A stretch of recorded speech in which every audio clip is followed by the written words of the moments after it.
Il existe un site, ouvert à tous, gratuit et légal.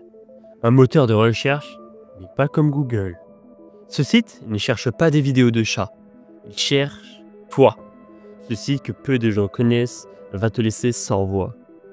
Tout ce que vous allez voir et entendre dans cette vidéo est strictement à but éducatif et informatif. Les techniques, outils ou exemples présentés ne doivent en aucun cas être utilisés dans un cadre illégal, malveillant ou contraire aux lois en vigueur. L'objectif est de sensibiliser, d'apprendre et de mieux comprendre le fonctionnement de la cybersécurité afin de s'y protéger. Voici Shodan, un moteur de recherche pour les objets connectés exposés sur Internet. Ce que tu vas voir dans quelques instants, ce sont des vraies caméras, en direct, sans mot de passe et ouvertes à tous. Tu peux observer des entrepôts, des chambres, des hôpitaux, des bureaux, des parkings d'entreprises, et parfois même des salons. Et le pire, c'est que personne ne s'en rend compte. Maintenant, imagine une seconde, tu vis ta vie, chez toi, au boulot, tu es à l'aise. Et tu penses être seul. Tu te changes, tu cries, tu pleures, tu fais l'amour, tu dors ou tu travailles. Tu fais quelque chose de compromettant, de personnel, de gênant ou de vulnérable. Et là, tu ne sais pas que tu es filmé. Tu es en direct et visible pour n'importe qui. Et si toi, là, maintenant, tu étais déjà sur ce site, dans l'œil de cette caméra, tu es sûr d'avoir tout fermé chez toi? Vraiment? Shodan, c'est pas juste des caméras. C'est un annuaire mondial des portes d'entrée numériques grandes ouvertes. Des serveurs Windows exposés avec des accès à distance, des interfaces d'administration laissées sans login, des ports critiques accessibles au monde entier. Tu veux accéder à une usine à distance, un panneau solaire, un scanner médical? Réalise les bonnes recherches et tu verras que la magie elle opère. Tout est là, en clair, souvent, sans alarme, sans surveillance. Des particuliers, des entreprises, des institutions, tout est exposé, tous vulnérables et dans 90% des cas, ils n'en savent rien. Le monde est devenu un immense réseau de portes entrouvertes et Shodan te donne la carte du bâtiment. Et pendant que toi, tu crois être tranquille, quelqu'un quelque part t'observe peut-être déjà. Tu crois que ton mot de passe suffit? Que ton antivirus te protège? Que ton fournisseur te garantit une sécurité? Mais si ton matériel est exposé, mal configuré, mais tu ne sais pas ce qui entre et sort de ton réseau, alors tu n'es pas protégé. Tu es ciblé. Et si en plus de ça, tu n'es pas formé, tu n'as rien mis en place et que tu n'as aucune stratégie, que tu ne comprends pas comment tu peux être attaqué, là, c'est plus juste une faille, c'est une condamnation silencieuse. Parce que ce que tu ignores peut être utilisé contre toi.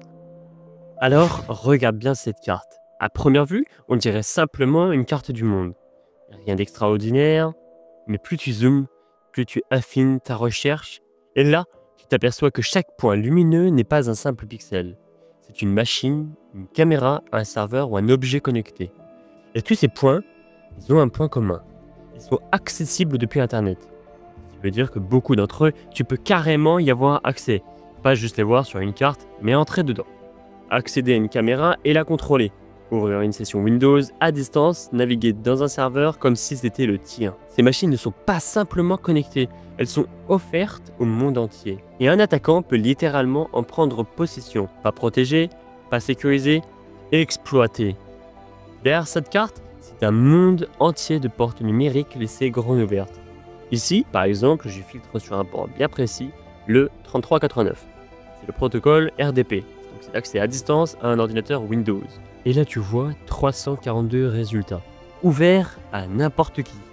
Ça veut dire que je pourrais tenter de me connecter directement à la session de cet ordinateur ou de ce serveur, comme si j'étais devant cet écran. Juste à côté, le port 22, donc c'est le SSH, normalement réservé aux administrateurs système pour gérer un serveur. Ici, il est ouvert au monde entier, parfois sans mot de passe robuste. Et pire encore, le port 23, c'est le Telnet, un protocole ancien, totalement obsolète, mais encore utilisé par des caméras, des routeurs, des objets connectés. Et comme tu peux le voir, il y en a partout. C'est une porte d'entrée payante. Et ce n'est pas tout. Quand on recherche par mots-clés, Shodan ne montre pas que des serveurs. Regarde ici, ce sont des caméras IP, certaines dans des entrepôts, d'autres dans des bureaux et parfois même dans des maisons. Et tu remarques aucune demande de mot de passe. L'image s'affiche directement. Ce que ça veut dire concrètement, que n'importe qui derrière son écran peut t'espionner dans ton salon sans que tu t'en rendes compte. Et là tu vois une salle de sport, mais imagine que c'est ta chambre. Mais attention, Shodan, ce n'est pas seulement des caméras. Tu as aussi des sessions d'ordinateurs ou de serveurs accessibles publiquement, des bureaux à distance, des interfaces de connexion. Tu peux tomber sur le login d'une entreprise, d'une administration ou même d'un hôpital. Tout ça en clair sur Internet. Alors imagine une seconde que tu crois que ton antivirus te protège, mais si ton routeur, ta box, ton serveur ou ton objet connecté est exposé, alors tu es une cible. Le problème n'est pas que Shodan existe, le problème c'est que des millions d'appareils sont exposés sans aucune sécurité et que n'importe qui peut le trouver en quelques secondes. Tu laisses ta vie numérique entre les mains du hasard, et pendant ce temps, d'autres cherchent activement tes failles. Pas dans 6 mois, maintenant. C'est comme si tu laissais ta porte grande ouverte, avec tes données posées sur la table et une pancarte avec les mots inscrits « Servez-vous ». On en parle peu, mais ceux qui investissent sont de plus en plus ciblés. On le voit bien aux informations et avec l'actualité. Tu penses être tranquille derrière ton écran, certains se font doxer, braquer ou kidnapper. D'autres torturés dans leur propre maison pour un simple mot de passe. Tu crois que ça n'arrive qu'aux millionnaires? Arrête, c'est totalement faux. Il suffit d'un portefeuille crypto un peu trop rempli, d'un tweet mal placé, d'un listing public sur une plateforme, d'une entreprise mal sécurisée. Alors ça arrive plus vite qu'on ne le pense et tu deviens une proie visible pour des prédateurs très réels. Ce que tu gagnes peut devenir ce qui t'expose. Et sans protection sérieuse, tu n'es pas un investisseur, tu es juste un portefeuille sur pattes avec une adresse. Si tu n'as rien compris de ce que tu viens de voir dans cette vidéo, tu sais que ça pourrait être chez toi, maintenant, en ce moment. Alors, tu veux continuer à ignorer ou tu veux reprendre le contrôle? Va sur notre site, rejoins-nous, rejoins les membres qui ont décidé de ne plus subir.